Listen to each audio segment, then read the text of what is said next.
where we've come from, where we are, where we're going. And so I'm going to hop out of the way of this out. It's very, it's a performance piece. I don't know if he was as concerned with not hitting me, but anyway, it's confident driving for you. So look, this is my piece that is melting in with Ian's at the front. This is Ian, and then Jordan to the right. So I guess the premise of the project is very based in that collaborative narrative, to be able to have multiple styles working together. It's my practice as of, I guess, more recent times is very much about celebration of colour and form and the abstraction of, I guess, how light bounces off things. So think about light hitting like a magnifying glass, and it sort of goes through and then, you know, spreads out or goes onto a little bit maybe. You know, how light bounces off objects. I live up in Gelora, so about half hour from here, just south of Bunbury there. Little 1 acre block and surrounded by bush, and so when you get that morning light sort of piercing through the trees, get these beautiful little shadows that are just sort of dappled over, you know, the block.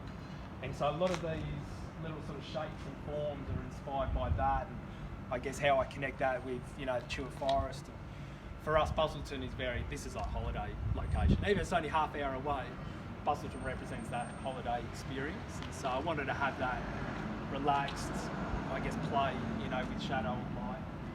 And then the boy, like jumping off the jetty. And so trying to connect, I guess, some of my memories of Busselton and my experiences of Busselton into the actual work. Hence, you know, jetty jumping, you know, the movement of light through the bush, and then the yellow being the sort of sunset at the end. So it does actually have some lettering in there.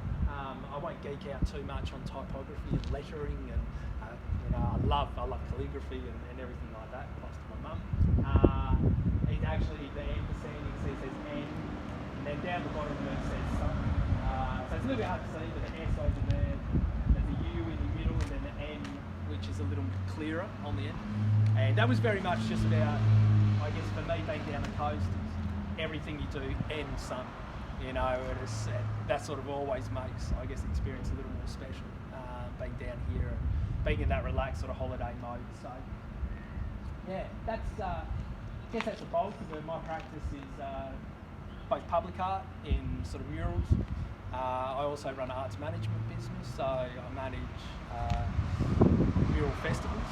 So I've actually sort of changed my hats and employ artists and provide opportunities for commissions for artists. So just wrapped up managing the Collie Mural Trail, sort of 23 murals up in the Collie. Obviously the Wellington Dam, if you had the opportunity to see that yet. Obviously incredible work by Peter. So I sort of bounce in between my own practice and then the facilitation of artists.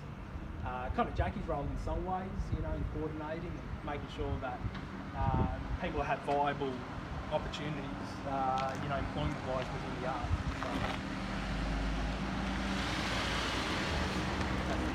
Version of what we were going for. So yeah, studio based at home in Gelora, and from illustration and large scale work, the arts management. So it's quite diverse, but I like the sort of flexibility and the I guess diversity of every day. You know, it's a little different every day, which is really nice. And that's important to me because I've got 2 young boys, and for me, like seeing boys grow up and seeing the art as part of life, rather than arts as like a little hobby that you never make money from it. So, you know, what are you really going to do with your life? To say no, you know, creativity actually underpins everything that we do. It just takes different expressions, you know, so whether you're gardening or woodworking or painting on a wall, you know, it's really important. I guess my convention is that those things exist in our societies. And I think walls like this are probably evidence of the benefit of it. You know, we had some good conversations as Ian and I were painting last week. Just people really stoked on seeing the laneway sort of revitalised. Oh man, it's really sort of lifted my day and lifted, you know, just that emotional response, and as well as a whole heap of random conversations that didn't really have anything to do about the art, but people just wanting to connect, right? And that's in us. So art is a bit of a bridge in between intrigue and I guess those shared stories. So, yeah. I won't go on. I'm a bit of a talker, so I won't go on for too much longer.